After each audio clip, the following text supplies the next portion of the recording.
Waktu terlarang mengerjakan sholat. Ada 5 waktu di mana sholat tidak boleh dikerjakan tanpa alasan mendesak dan sebab tertentu.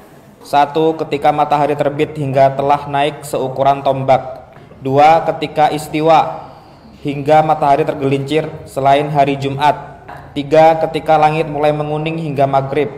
4. Setelah sholat subuh hingga terbitnya matahari. 5. Setelah sholat asar hingga terbenamnya matahari.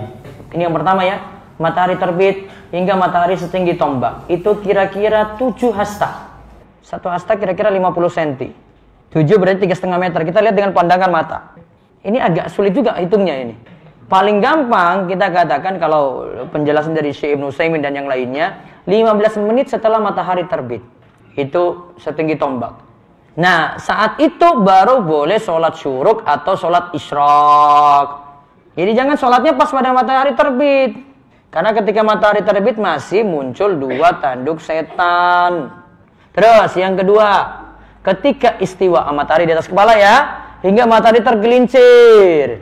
Selain hari Jumat, karena tidak ada larangan sholat pada waktu istiwa hari Jumat, masih boleh sholat sunnah mutlak. Jadi misalnya ada yang datang, sholat terus sampai khatib datang, boleh. Termasuk di sini bahkan dalam mazhab yang tidak menghadiri sholat Jumat. Sama, kalau dia sholat sunnah mutlak ketika itu. Terus yang ketiga, ketika langit mulai menguning hingga matahari tenggelam. Bagi orang yang belum sholat asar, boleh sholat asar pada waktu itu.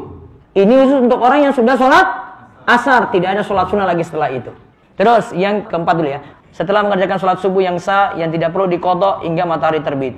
Artinya setelah sholat subuh tidak ada lagi sholat sunnah yang tidak punya sebab. Yang kelima, setelah sholat asar hingga terbenamnya matahari.